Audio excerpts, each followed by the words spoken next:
कभी कभी कुछ खबरें ऐसी आती हैं जिन पर यकीन करना मुश्किल हो जाता है ना, बिल्कुल किसी फिल्म की कहानी जैसी लगती है।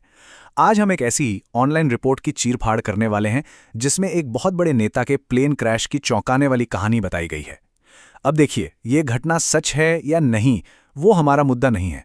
हमारा मकसद ये समझना है कि ऐसी मसालेदार सनसनीखेज कहानियां आखिर बनाई कैसे जाती हैं। और कहानी की शुरुआत ही एक बड़े सवाल से होती है। ये एक हादसा था या फिर एक सोची समझी साजिश? बस यही एक सवाल, और यहीं से शक और रहस्य का पूरा खेल शुरू हो जाता है। देखा जाए तो पूरी कहानी की नींव इसी एक सवाल पर टिकी है।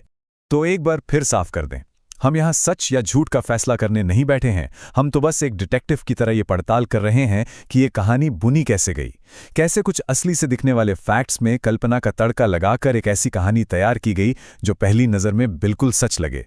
तो चलिए शुरू करते हैं।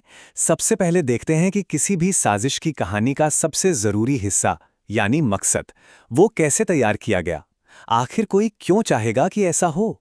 तो कहानी की जमीन तैयार की जाती है अजित पवार के पॉलिटिकल करियर के कुछ सबसे ड्रामेटिक पलों से।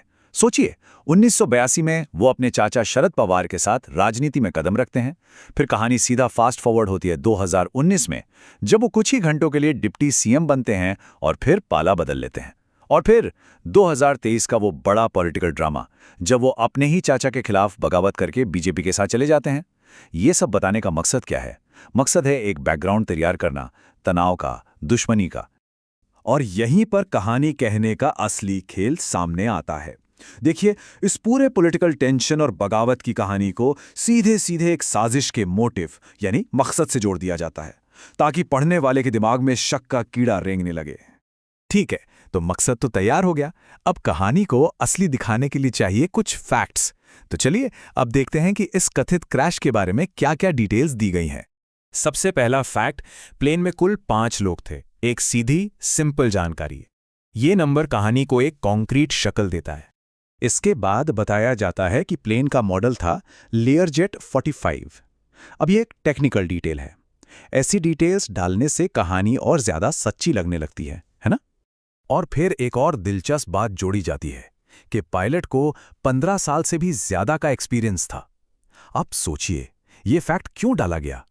ताकि सवाल और गहरा हो जाए कि भाई इतना तजुर्बेकार पायलट और उससे ऐसी गलती कैसे हो गई, या ये गलती थी ही नहीं। तो कुल मिलाकर जो फैक्ट्स हमारे सामने रखे गए वो ये हैं। एक लेयरजेट 45 प्लेन बीएसआर कंपनी का, उसमें अजित पवार, एक पीएसओ, एक अटेंडेंट और 2 क्रू मेंबर, यानी कुल 5 लोग। बारामती में क्रैश लैंडिंग हुई, प्लेन जलकर राख हो गया और कोई नहीं बचा। हमें ये याद रखना है कि हम इन्हें कहानी के बिल्डिंग ब्लॉक्स की तरह देख रहे हैं। अच्छा, एक दिलचस्प टेक्निक और है। किसी नई साजिश की कहानी को भरोसेमंद बनाने का एक पुराना तरीका है उसे पुरानी जानी मानी घटनाओं से जोड़ देना। देखते हैं यहाँ ये कैसे किया गया है। रिपोर्ट में नाम लिए जाते हैं संजय गांधी, माधवराव सिंधिया, यहाँ तक कि विजय रूपाणी के पुराने इंसिडेंट का भी जिक्र है। ये वो नाम हैं जिनकी हवाई यात्राओं से जुड़ी दुर्घटनाओं पर पहले भी सवाल उठते रहे। ऐसा करने से क्या होता है? एक पैटर्न बनता हुआ दिखता है। ऐसा लगता है कि ये कोई पहली बार नहीं हो रहा, बल्कि ये तो एक बड़ी साजिश की अगली कड़ी है। तो अब तक कहानी में मकसद है, डिटेल्स हैं और एक पैटर्न भी है। अब कहानीकार एक ऐसा मोड़ लाता है जहां 2 थ्योरीज को आमने सामने खड़ा कर दिया जाता है, हादसा या साजिश। एक तरफ है टेक्निकल थ्योरी, सीधी सादी सी बात कि शायद लैंडिंग के वक्त प्लेन का बैलेंस बिगड़ गया होगा, पायलट से कंट्रोल छूट गया होगा। आखिर टेक ऑफ और लैंडिंग के वक्त ही तो सबसे ज्यादा हादसे होते हैं। और दूसरी तरफ है पॉलिटिकल थ्योरी कि यह सब उनके ताकतवर दुश्मनों का काम है, ये उनकी बगावत का नतीजा है। एक सिंपल एक्सीडेंट वर्सेस एक खतरनाक साजिश।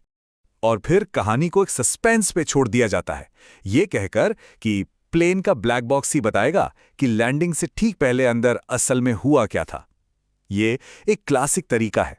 एक सवाल खड़ा कर दो और जवाब को भविष्य पर टाल दो, ताकि लोगों की दिलचस्पी बनी रहे। लेकिन सोचने वाली बात यह है कि भले ही 2 थ्योरीज दी गई हों, पर रिपोर्ट पढ़ने वाले को किस तरफ धकेल रही है, कहानी का इशारा किस जवाब की तरफ है। तो चलिए अब इस पूरी कहानी को डिकोड करते हैं, उस फॉर्मूले को समझते हैं जिससे ऐसी दिलचस्प और कह सकते हैं कि भ्रामक कहानियां घड़ी जाती हैं। तो देखिए, इसका एक सेट फॉर्मूला है। स्टेप 1, कोई चौंकाने वाली घटना उठाओ। स्टेप 2, उसमें किसी ऐसे बड़े नाम को जोड़ो जिसके दुश्मन हो। स्टेप 3, साजिश के लिए एक प्लॉजिबल यानी भरोसे लायक मकसद बनाओ। स्टेप 4, इसे पुराने किस्सों से जोड़कर एक पैटर्न दिखाओ। और स्टेप 5, कहानी को एक ऐसे सवाल पर खत्म करो जिसका कोई जवाब ना हो। बस इस फॉर्मूले से किसी भी घटना को एक बड़ी कॉन्स्पिरेसी थ्योरी बनाया जा सकता है। और आखिर में बस एक सवाल, आज के इस वायरल न्यूज़ के ज़माने में हम एक अच्छी दिलचस्प कहानी और एक सच्ची तथ्यात्मक खबर के बीच फ़र्क कैसे करें? ये सवाल हमें सोचने पर मजबूर करता है कि जब कोई भी जानकारी जंगल की आग की तरह फैल सकती है, तो सच और कहानी में फ़र्क करना कितना ज़रूरी और कितना मुश्किल हो गया है।